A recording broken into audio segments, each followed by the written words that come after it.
Hello students, कैसे हैं आप सब। आई होप आप सब बहुत अच्छे हैं और आपकी प्रिपरेशंस बहुत अच्छी चल रही है। I am Shilpa, your mentor for UGC net paper 2 commerce, और आप सबका स्वागत है आज फिर एक नए लेक्चर में।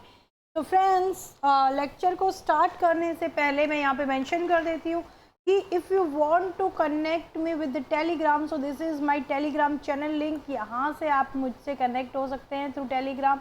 UGC NET with Shilpa ma'am ढूंढना है आपको, टेलीग्राम पे टाइप करना है and you can join me at Telegram. तो आज हम स्टार्ट करने जा रहे हैं पेपर 2 कॉमर्स की सेकेंड यूनिट का वन मोर टॉपिक, जो है रेशो एनालिसिस।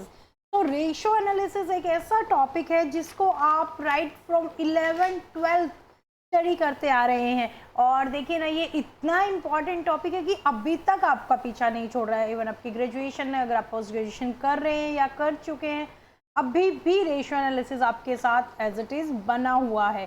तो आज हम समझेंगे इसको हमें यूजीसी नेट के पॉइंट ऑफ व्यू से कैसे स्टडी करना है, इस एग्जाम के पॉइंट ऑफ व्यू से कैसे स्टडी करना है। इस रेशियो एनालिसिस को हम बहुत बार कर चुके होंगे पहले, लेकिन आज हम इसको कुछ आज नए एंगल से देखने की कोशिश करेंगे। तो चलिए लेक्चर की स्टार्टिंग करते हैं। और स्टार्ट करने से पहले हमेशा की तरह एक बार अपने रेजोल्यूशन को पक्का कर लेते हैं, जो है net JRF June 2022 with AIR। सो इन्हीं सभी पॉजिटिव अफर्मेशंस के साथ आज के लेक्चर की शुरुआत करते हैं। तो सबसे पहले समझते हैं रेशियो एनालिसिस क्या होता है। Basically ratio analysis is a quantitative tool or quantitative method of gaining insight into a company's liquidity, operational efficiency and profitability by studying its financial statements such as balance sheet and income statement। तो देखिए यहाँ पे दो चीज़ें निकल के आती हैं। पहला तो कि आपके फाइनेंशियल स्टेटमेंट्स क्या है, आपके फाइनेंशियल स्टेटमेंट्स हैं आपकी बैलेंस शीट, P&L अकाउंट, ठीक है।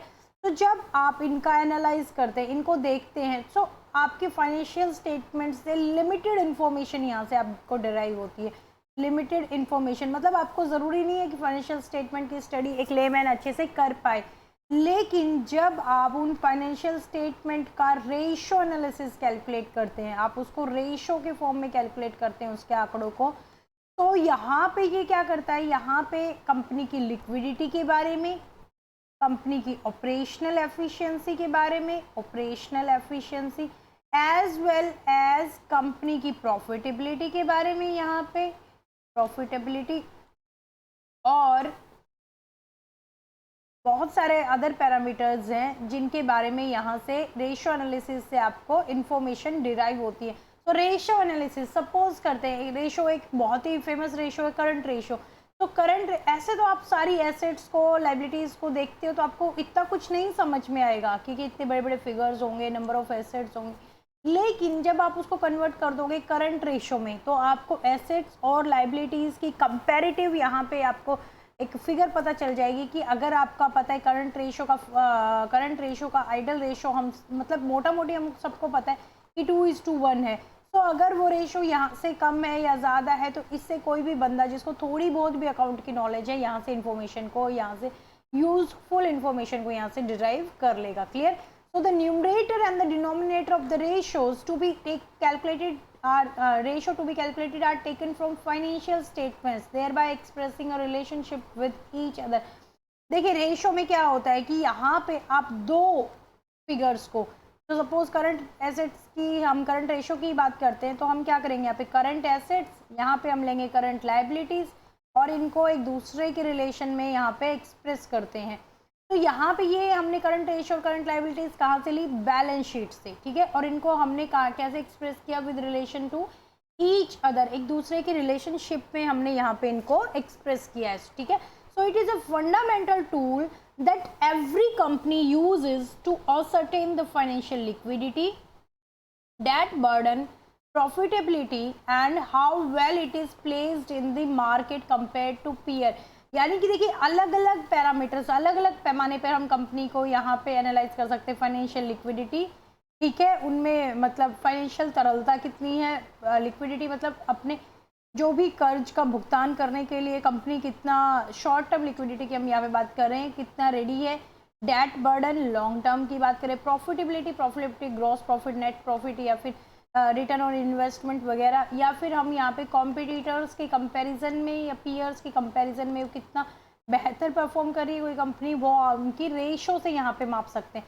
तो रेशो इज बेसिकली क्या है, ratio is a quantitative tool. Ratio is a, हमने पढ़ा यहाँ से क्या है ratio, ratio is a sorry यहाँ पे मैं क्वालिटेटिव स्पेलिंग लिख रही हूँ, ratio is a quantitative tool, quantitative tool, ठीक है। क्या मेजर करता है, it express to financial figures in relationship with each other, in relation to each other। और ये फिगर्स ये कहाँ से उठाता है, ये फिगर उठाता है from financial statement. Financial statements कौन सी हैं आपकी, आपको पता है, ट्रेडिंग अकाउंट है आपका, पीएनएल अकाउंट है आपका, बैलेंस शीट, ठीक है, ये आपकी फाइनेंशियल स्टेटमेंट्स है। यहाँ से फिगर उठा के फिर ये किसके बारे में इंफॉर्मेशन ड्राइव करता है, इंफॉर्मेशन डिराइव्ड अबाउट किस किस के बारे में, कंपनी की लिक्विडिटी पोजीशन के बारे में, कि how liquid is the company position, की वो अपने शॉर्ट टर्म ऑब्लिगेशन को कितने अच्छे से पूरा कर पाती है कि नहीं, डेट बर्डन के बारे में, कि लॉन्ग टर्म जो भी उसके कर्जे हैं, लॉन्ग टर्म जो भी है उसका ऑब्लिगेशंस है उनको कितने अच्छे से कर पा रही है, प्रॉफिटेबिलिटी के बारे में, प्रॉफिटेबिलिटी के बारे में, और ऑपरेशनल एफिशिएंसी के बारे में, ऑपरेशनल एफिशिएंसी के बारे में, ठीक है। इन सब के बारे में हमें कहाँ से पता चलता है, हमें पता चलता है रेशो एनालिसिस से। तो रेशो एनालिसिस क्या करता है कि इन सबको एक सिंगल फिगर में एक्सप्रेस कर देता है, इनसे रिलेटेड जो भी है उस डाटा को एक सिंगल फिगर में एक्सप्रेस कर देता है। सॉरी ये स्पेलिंग गलत कर रही हूँ, एक सिंगल फिगर में एक्सप्रेस कर देता है यहाँ पे, ठीक है, सिंगल फिगर। तो ये है आपका रेशो एनालिसिस, मोटा मोटी। रेशो क्या है, क्वांटिटेटिव टूल है, क्या करता है, दो फिगर को एक दूसरे के रिलेशन में एक्सप्रेस करता है। कौन कहाँ से उठाएगा फिगर को, फाइनेंशियल स्टेटमेंट से उठाएगा। इन्फॉर्मेशन किसके बारे में, liquidity position, debt burden, profitability, operational efficiency, क्या करता है, एक सिंगल फिगर के रूप में वो डाटा को बता देता है। ये है आपका रेशो एनालिसिस। अभी हम पढ़ेंगे अलग अलग टाइप के रेशोज, कैसे इनको कैटेगराइज किया गया है। तो रेशो एनालिसिस को यहाँ पे 5 कैटेगरीज में डिवाइड किया गया है। पहला है प्रॉफिटेबिलिटी, जो आपकी प्रॉफिट के बारे में यहाँ पे बताएगा। प्रॉफिटेबिलिटी का ही एक और वर्जन है अर्निंग रेशो, ठीक है। कई बार ये आपको एक जगह देखने को मिल जाएगा, कई बार यहाँ पे ये अलग अलग भी मिल जाता है। तो ये सब आपकी प्रॉफिटेबिलिटी के अंडर भी आ सकती है। Return on net worth, return on net worth, और ये सब एक भी जगह पे आपको मिल सकते हैं। Earning per share, dividend per share, price earning ratio, dividend yield ratio, dividend yield ratio. तो ये सब रेशो प्रॉफिटेबिलिटी के भी अंडर आती हैं, और इनको 2 अलग अलग कैटेगरी में या डिवाइड कर दिया, क्योंकि ये जितनी ये 3 रेशो है ना, ये जो 3 रेशो हैं ये बेस्ड है आपकी, ये 3 रेशो बेस्ड है आपकी सेल्स पे, सेल्स बेस्ड रेशो। और ये जो बाकी बच गई है रेशो, ये बेस्ड है आपकी इन्वेस्टमेंट पे, ये बेस्ड है इन्वेस्टमेंट पे। तो प्रॉफिटेबिलिटी रेशो क्या बताती है कि how profitable a company is, gross profit जितना ज़्यादा होगा उतना बेहतर है, नेट प्रॉफिट रेशो जितना अच्छा होगा उतना, ऑपरेटिंग प्रॉफिट रेशो जितना अच्छा होगा उतना। इसके साथ एक और रेशो आता है इसमें, ऑपरेटिंग रेशो। ऑपरेटिंग रेशो देखिए, आपको यहाँ पे ये चीज़ यहाँ पे क्लियर होनी चाहिए, इसको मैं स्पेशली एक बार फिर से मेंशन कर देती हूँ, ये इरेज कर देती हूँ मैं आई गेस से। और यहाँ पे आपको ऑपरेटिंग रेशो समझाना ज़रूरी है कि आपके पास अगर 2 चीज़ देखने को मिल जाए, एक आपको मिलता है ऑपरेटिंग प्रॉफिट और एक मिलता है आपको ऑपरेटिंग रेशो, तो आपको उसका डिफरेंस समझना है। जब हम ऑपरेटिंग रेशो की बात कर रहे हैं ना, तो हम बात कर रहे हैं ऑपरेटिंग एक्सपेंसेस की, इसकी बात करें ऑपरेटिंग एक्सपेंसेस रेशो की, ठीक है, जो कैसे कैलकुलेट की जाएगी, आपकी COGS, cost of good sold, plus operating expenses, ठीक है, ऑपरेटिंग एक्सपेंसेस को, ये आपकी ऑपरेटिंग कॉस्ट अपॉन में नेट सेल्स, ये रेशो ऐसे कैलकुलेट होगी। क्लियर।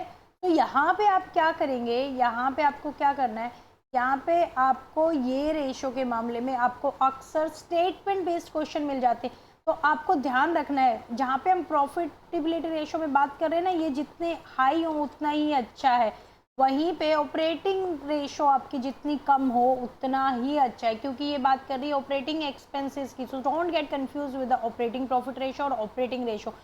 प्रॉफिट जहाँ पे भी होगा वो आपको मेंशन होगा उसका नाम, लेकिन एक्सपेंस का नाम यहाँ पे छुपा दिया है, इसको ऑपरेटिंग रेशो बोल दिया है। तो ऑपरेटिंग रेशो जितनी आपकी कम रहती है उतना ये बेटर होता है।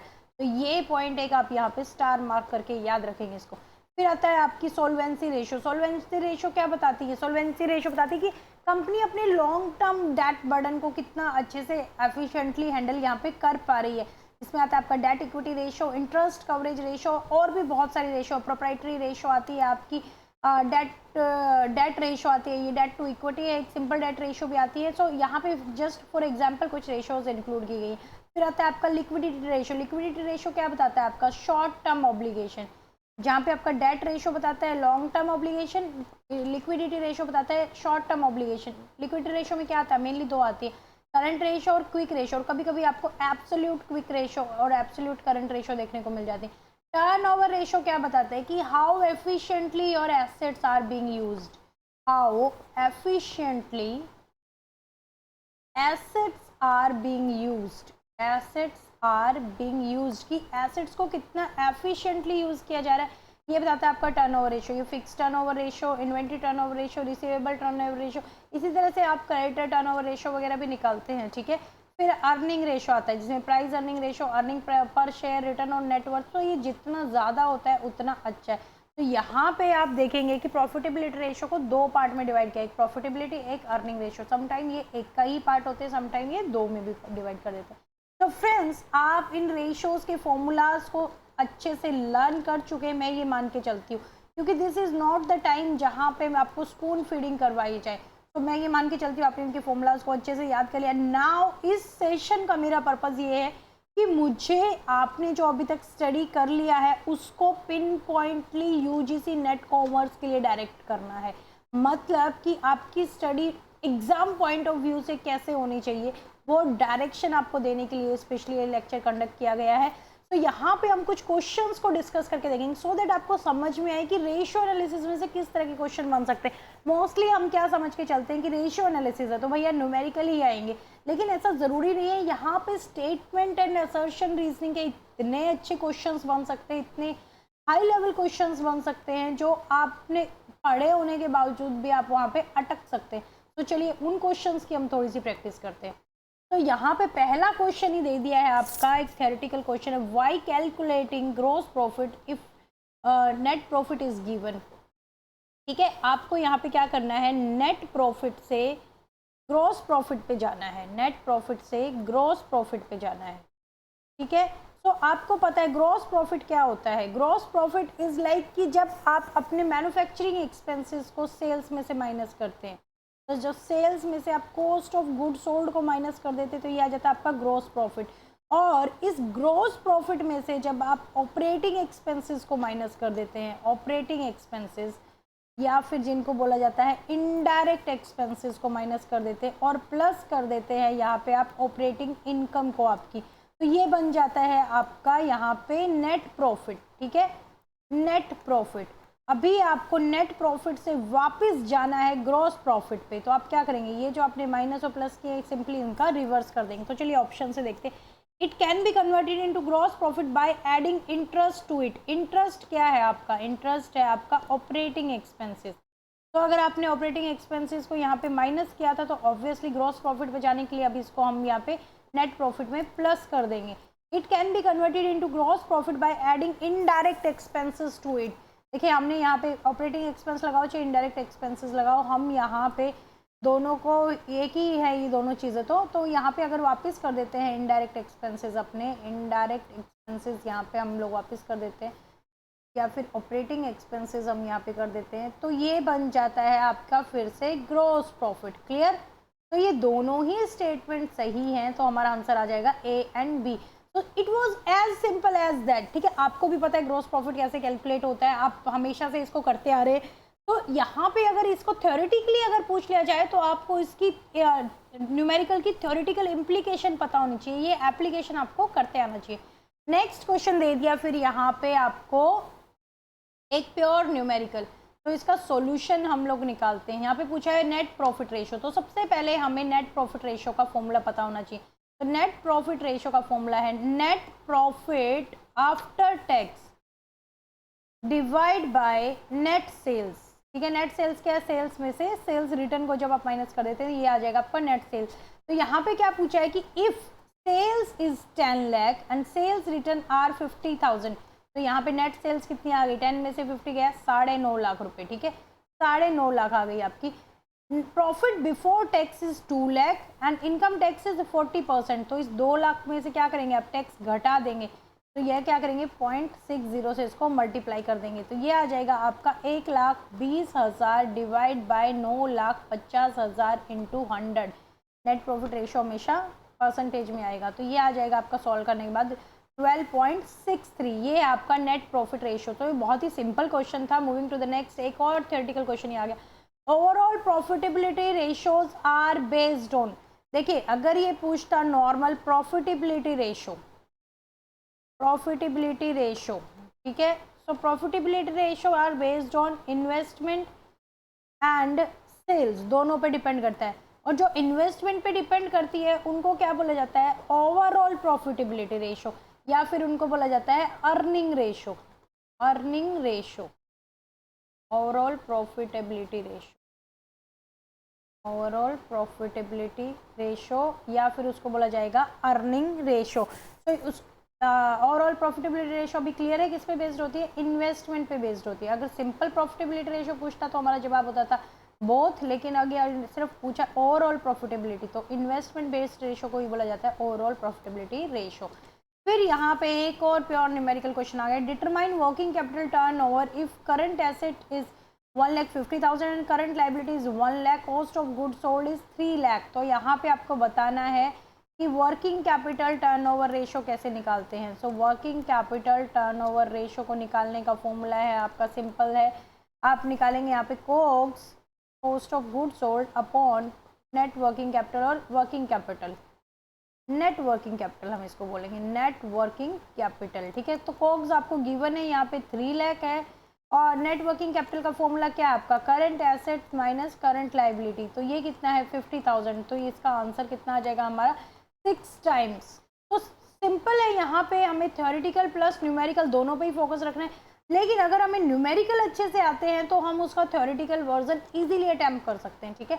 तो कलेक्शन ऑफ डेटर्स, देखिए कलेक्शन ऑफ डेटर्स हमारे क्या हैं, डेटर्स आर करंट एसेट, ठीक है, करंट एसेट। और कलेक्शन का क्या मतलब है डेटर का, कि आप डेटर को कैश में कन्वर्ट कर रहे हैं। कलेक्शन मतलब debtor are going to be, debtor को आप कलेक्ट कर रहे हैं कैश में। तो ये जो दोनों हैं ये क्या हैं, ये दोनों ही आपकी करंट एसेट्स है। तो अगर आप डेटर को कैश में कन्वर्ट कर दोगे तो क्या आपकी करंट रेशो पे कोई फर्क पड़ेगा, क्या डिक्रीज होगी, बिल्कुल नहीं होगी, इंक्रीज होगी, बिल्कुल नहीं होगी। It has no effect on the current ratio, क्योंकि करंट एसेट्स तो हमारी उतनी ही रहने वाली है जितनी पहले थी। तो करंट रेशो हमें पता है कि क्या है, current ratio current assets upon current liability होती है। It's very simple.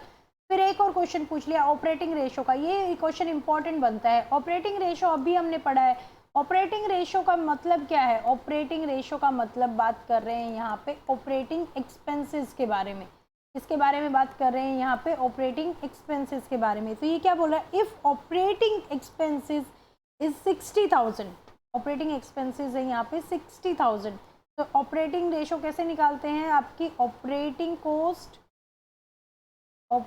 Cost divide by आपकी नेट सेल्स, ठीक है। ऑपरेटिंग कॉस्ट कैसे निकालेंगे, cost of good sold plus operating expenses, operating expenses ratio लिखना है, ऑपरेटिंग एक्सपेंसेस, ठीक है, डिवाइड बाय नेट सेल्स। तो कॉग्स आपको यहाँ पे क्वेश्चन में गिवन है 6,60,000 है, ऑपरेटिंग एक्सपेंसेस कितने गिवन है 60,000 गिवन है, और सेल्स आपकी 9,40,000, जिसमें से सेल्स रिटर्न है आपकी 40,000, तो आप उसमें से 40,000 माइनस करके नेट सेल्स यहाँ पे निकाल लेंगे। तो ये आ जाएगा आपका 7,20,000 डिवाइड बाय 9 लाख। तो ये कितना आ गया आपका इंटू 100 इज इक्वल टू 80%, ठीक है, इंटू 100 आएगा हमेशा इन रेशो में, इंटू 100, तो ये आ जाएगा आपका 80%। So it was simple but this is very important to mark. Operating ratio का theoretical and numerical question important में काउंट किया जाता है, ठीक है। Next is return on proprietors fund is also known as, proprietor कौन है, प्रोप्राइटर है मालिक, किसी भी फर्म के ऑर्गेनाइजेशन के प्रोप्राइटर कौन है, मालिक है। तो उसको क्या बोला जाएगा, क्या उसको रिटर्न ऑन नेटवर्थ बोला जाएगा? बिल्कुल बोला जाएगा। क्या उसको return on share holder funds बोला जाएगा? बिल्कुल बोला जाएगा। क्या उसको return on share holders investment बोला जाएगा? बिल्कुल। तो overall conclusion is all of the above. तो देखिए यहाँ पे ये सेशन का मतलब ही है कि आप इसकी इम्प्लीकेशन समझ पाओ कि यहाँ पे जो आपके रेशियो एनालिसिस का सिलेबस है उसको यूजीसी नेट किस तरीके से पूछ सकता है, ठीक है। So these are not limited to this few question, ये सिर्फ आपके सिर्फ वो बोलते हैं ना, ये पिक्चर का ट्रेलर के लिए मैंने लिए हैं, सो दैट अभी आगे की पूरी पिक्चर आपको बनानी है, ओके। तो determine stock turnover ratio if opening stock, यहाँ पे क्या बतानी है अभी? स्टॉक टर्नओवर रेशियो, ठीक है। ओपनिंग स्टॉक कितना है? 31,000, क्लोजिंग स्टॉक कितना है? 29,000, सेल्स कितनी है? 3,20,000 और gross profit ratio 25% on sale. तो आपको सबसे पहले तो स्टॉक टर्नओवर रेशियो का फॉर्मूला याद होना चाहिए। देखिए फॉर्मूलेज यहाँ पे पता नहीं कौन सा फॉर्मूला कब काम आ जाए, फॉर्मूला सारे याद करके रखिए। याद रखने का सबसे बेस्ट तरीका, उनको एक एक दो दो तीन तीन बार आप लिख के और अपने बेड के सामने चिपका लीजिए, सो दैट आप उठते बैठते आते जाते उन फॉर्मूला पे जैसे ही नज़र पड़ेगी आपको वो ऑटोमेटिकली याद हो जाएंगे, और जब एग्जाम में बैठोगे तो वो पेज आपके सामने आएगा आंखों के सामने, ठीक है। तो यहाँ पे आपका स्टॉक टर्नओवर रेशियो का फॉर्मूला क्या है? COGS divided by average stock. COGS कितना है? कॉग्स कैसे निकालते हैं? सेल्स माइनस ग्रोस प्रॉफिट निकाल लेते हैं, तो आपका आ जाएगा कॉग्स यहाँ पे। और एवरेज स्टॉक क्या है आपका? Opening stock, opening stock plus closing stock, ये है आपका कॉग्स यहाँ पे, ठीक है। Sorry average divided by 2, okay. तो सेल्स में से ग्रोस प्रॉफिट चला गया 3,20,000, ग्रोस प्रॉफिट कितना है? 25%, यानी कि 80,000 इसका। और इसका एवरेज कितना आएगा ओपनिंग स्टॉक और क्लोजिंग स्टॉक का? 3129 डिवाइड बाय 2, यानी कि 30,000 आ जाएगा। सो यहाँ पे कितना आ गया? 2,40,000 डिवाइड बाय 30,000। तो ये कितने टाइम्स आ गई? ये जो जितने भी टर्नओवर्स रेशो है ना, ये सब टाइम्स में कैलकुलेट होती हैं। सो ये आ गई 8 टाइम्स। क्लियर? तो ये तो बहुत ही इजी था, सिर्फ फॉर्मूला आपको याद होना चाहिए। थ्योरेटिकल क्वेश्चन में आपको उसकी इम्प्लीकेशन पता होनी चाहिए, ठीक है। यहाँ पे लिक्विड रेशो पूछ लिया गया है, अभी लिक्विड रेशो कितनी है, लिक्विड रेशो पूछ लिया गया। लिक्विड रेशो का फॉर्मूला आपको पता है क्या होता है? लिक्विड रेशो का हमारा फॉर्मूला है liquid asset divide by current liability, ये हमारा फॉर्मूला है लिक्विड रेशो का। तो यहाँ पे लिक्विड एसेट्स में हम लोग क्या क्या इंक्लूड करते हैं? Cash, debtors, short term marketable securities, short term marketable securities. क्या हम इसमें स्टॉक इन्वॉल्व करते हैं? हाँ जी सर बिल्कुल करते हैं। स्टॉक इन्वॉल्व नहीं नहीं नहीं, इन्वेंट्री हम लोग यहाँ पे इन्वॉल्व नहीं करेंगे। इन्वेंट्री एंड प्रीपेड एक्सपेंसेस इसमें इन्वॉल्व नहीं किए जाएंगे, ठीक है। यहाँ पे वो एसेट्स इन्वॉल्व की जाती है जिनको फटाफट से हम लोग कैश में कन्वर्ट कर सकते हैं। तो यहाँ पे हम लोग बैंक बैलेंस को यहाँ पे इन्वॉल्व करते हैं, ठीक है, बैंक बैलेंस को। डिवाइड बाय करंट लाइबिलिटी, तो इस क्वेश्चन में क्या गिवन है? कैश बैलेंस कितना गिवन है? 5,000। ट्रेड पेएबल हमारी लाइबिलिटी आ गई 40,000, करंट लाइबिलिटी है ये। इन्वेंट्री को इंक्लूड नहीं करेंगे, ट्रेड रिसीवेबल्स को इंक्लूड करेंगे, डेटर्स बोला जाता है इनको 65,000 के। तो ये लिक्विड रेशो कितना आ गया आपका? 70,000 डिवाइड बाय 40,000, तो ये कहीं ना कहीं 1.75.1 के अप्रॉक्स आ जाता है, ठीक है। तो ये आपका लिक्विड रेशो का फॉर्मूला। क्लियर? फिर आपका आ गया एक थ्योरेटिकल क्वेश्चन जो पूछ रहा है which of the following transaction will improve the current ratio. देखिए करंट रेशो क्या है, आपको फिर से मैं बता रही हूँ करंट रेशो क्या है। करंट रेशो इज आपकी current assets upon current liability. तो इसका एक सिंपल सा फंडा होता है, जहाँ पे आपकी करंट एसेट्स कम हो रही हैं और साथ में आपकी करंट लाइबिलिटी भी उतने ही अमाउंट से कम हो रही है, तो अल्टीमेटली क्या होता है? आपका करंट रेशो जो होता है वो बढ़ता है, ठीक है। और अगर आपकी करंट एसेट्स बढ़ रही है और उतने ही अमाउंट से आपकी करंट लाइबिलिटी बढ़ रही है, तो क्या होगा? आपका करंट रेशो उतना कम होता है, रेशो वहाँ पे कम हो जाएगा, ठीक है। जब ये दोनों इक्वल अमाउंट से बढ़ती हैं तो आपका रेशो उतना कम हो जाता है, लेकिन अगर ये दोनों इक्वल अमाउंट से कम होती हैं तो करंट रेशो यहाँ पे इम्प्रूव होती है। सो ये चीज़ आपको मार्क कर लेनी है, this is very important to mark here. तो यहाँ पे ये चीज़ बहुत इम्पॉर्टेंट है मार्क करना, ठीक है। तो यहाँ पे आपको बताना है कौन सी ट्रांजेक्शन से करंट रेशो इंप्रूव होगी। Cash collected from trade receivable, cash collected from trade receivable, cash plus debtor, ये होती है आपकी करंट रेशो। अगर आप इनसे डेटर से कैश ले लेंगे तो क्या आपकी करंट एसेट्स बढ़ेंगी? नहीं जी, बिल्कुल नहीं बढ़ेंगी, तो ये तो हमारा आंसर नहीं होगा। Purchase of goods for cash, इसमें और क्या आता है आपकी इन्वेंट्री। जब आप इस कैश से, ये जो कैश था ना आपके पास, अभी आपने गुड्स खरीद लिए, तो क्या आपकी करंट एसेट्स बढ़ी? ना जी ना, बिल्कुल नहीं बढ़ी।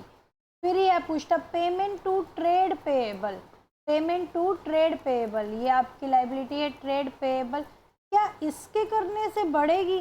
देखिए, हमें अगर इस रूल का नहीं पता है, हम यही मान के चलते हैं इस रूल का हमें नहीं पता, इस रूल को अगर हम अप्लाई करेंगे तो डेफिनेटली ये कहेगा कि हाँ इम्प्रूव होगी। लेकिन अगर इस रूल का हमें नहीं पता है तो हम क्या करेंगे, एक बार लेके देख लेते हैं।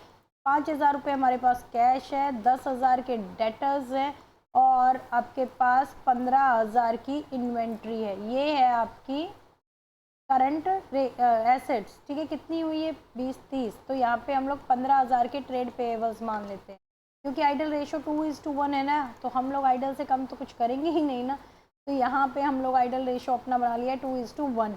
तो अभी मैं बात करके देखती हूँ पेमेंट टू ट्रेड पेएबल, ये जो 5,000 रुपये थे ना, ये मैंने पे कर दिए इसको, जो हमारे ट्रेड पेएबल थे, हमारे लेनदार थे। तो अभी मेरा जो है करंट एसेट कितनी हो गई? 25,000, और मेरी करंट लाइबिलिटी कितनी हो गई? 10,000, क्योंकि ये 5,000 इसके पास चले गए तो कम हो गया ना, तो ये कितना हो गया? 2.5 टाइम। और बाप, ये तो सच में ही बढ़ गया भाई, तो बिल्कुल सही बात है। फिर मैडम जो आपने फॉर्मूला बताया था वो तो बिल्कुल पार है। हाँ जी, ये बिल्कुल पार फॉर्मूला है, इसको याद कर लीजिए। जब करंट एसेट कम होती है और सेम अमाउंट से करंट लाइबिलिटी भी आपकी कम हो रही है तो आपकी करंट रेशो बढ़ती है, और इसका रिवर्स भी, जब आपकी करंट एसेट्स बढ़ती है तो उसके साथ करंट लाइबिलिटी भी उतने अमाउंट से बढ़ रही है तो करंट रेशो आपकी कम होती है। चलिए इसको भी यहाँ पे प्रूव कर लेते हैं। आपने क्या, क्रेडिट परचेज ऑफ गुड्स, जब आप क्रेडिट परचेज करेंगे गुड्स के तो ये आपका कैश उतना ही रहेगा, डेटर भी उतने ही रहेंगे, इन्वेंट्री बढ़ जाएगी, इन्वेंट्री प्लस हो जाएगी आपकी यहाँ पे, ठीक है। और क्या प्लस होगा आपका? ट्रेड पेएबल, यानी कि आपके क्रेडिटर्स प्लस हो जाएंगे। तो ये मान के चलते हैं, देखिए थोड़ा सा मान लेते हैं। 5,000 के आपकी कैश था, 10,000 के आपके डेटर्स थे, 15,000 आपके पास स्टॉक था, तो ये हो गया अभी यहाँ पे 25,000, ठीक है, क्लियर। तो यहाँ पे 10,000 के गुड्स आपने खरीद लिए हैं, तो ये हो गया यहाँ पे ट्रेड पेएबल भी हो गया आपके 25,000। तो ये कितना हो गया? ये हो गया आपका 40,000 डिवाइड बाय 25,000, तो ये कितना आ गया आप बताइए इसको? 25, 15, 5, 1.8 टाइम्स। तो जो पहले रेशो आपकी 2:1 थी वो अभी हो गई 18.1। तो क्या ये कम हुई है? हाँ जी, बिल्कुल कम हुई है। तो ये वाला फॉर्मूला भी मैडम पार हो गया है आपका। तो चलिए, ये फॉर्मूला को सिखाने के लिए मैंने ये क्वेश्चन यहाँ पे आपको एक्सप्लेन करके बताया है, सो दैट कि आप इस चीज़ को माइंड में रख पाएंगे। एक और क्वेश्चन कर लेते हैं, ठीक है, आपकी खुशी के लिए। Non current assets of a firm are 26 lakh, 26 lakh की नॉन करंट एसेट्स, ये है आपकी नॉन करंट एसेट, ठीक है, 26 लाख की। करंट एसेट्स है आपकी फिर 9 लाख की, ठीक है, 9 लाख की करंट एसेट्स, 9 लाख की। तो आपको पता है करंट एसेट्स और नॉन करंट एसेट्स मिला के क्या बनता है? ये देखिए, ये आपकी बैलेंस शीट है, ये आपकी बैलेंस शीट है। तो यहाँ पे क्या आएगा? पहले करंट एसेट, फिर आपकी आती है नॉन करंट एसेट्स, ठीक है, आजकल तो नॉन करंट ही लिखा जाता है। तो ये दोनों मिला के बनती है आपकी टोटल बैलेंस शीट, और जितना अमाउंट यहाँ पे आएगा उतना ही यहाँ पे भी आएगा। तो यहाँ पे कितना अमाउंट आ गया? यहाँ पे आ गया आपका 35 लाख। तो आइडली यहाँ पे भी 35 लाख ही आएगा, ये लाइबिलिटी साइड का टोटल भी आपका। तो यहाँ पे क्या पूछा है कि अगर आपके शेयर होल्डर के फंड 21,50,000 है, 21,50,000 है, एक आपको बता दिया यहाँ पे शेयर होल्डर के फंड कितने हैं? 21,50,000। टोटल डेट बताने हैं, यानी कि टोटल उधारी कितनी है उनकी। तो इसमें से अगर ये माइनस कर देंगे तो 13,50,000 आ जाएगा बैलेंसिंग फिगर, ये आ जाएगा आपका आंसर। तो इस तरह के सिंपल क्वेश्चंस भी इसमें से बन सकते हैं, इससे आपको स्टेटमेंट और रीजनिंग बेस्ड क्वेश्चन भी बन सकते हैं, इसमें से आपके डायरेक्ट मल्टीपल चॉइस क्वेश्चन भी बन सकते हैं। सो आपको रेशियो एनालिसिस को आप इस एंगल से स्टडी करना है, जिस तरह के क्वेश्चन हमने अटैम्प्ट किए, जस्ट लाइक थ्योरेटिकल न्यूमेरिकल, जो भी क्वेश्चंस हमने आज अटैम्प्ट किए हैं उनका एप्लीकेशन, कॉन्सेप्ट की एप्लीकेशन समझाने के लिए क्वेश्चंस आपको यहाँ पे समझाए गए हैं। होपफुली आपको आज का लेक्चर समझ में आया है, इंटरेस्टिंग लगा है। को अच्छा लगा है तो hit the like button and share it with your friends too. All the very best, thank you for watching.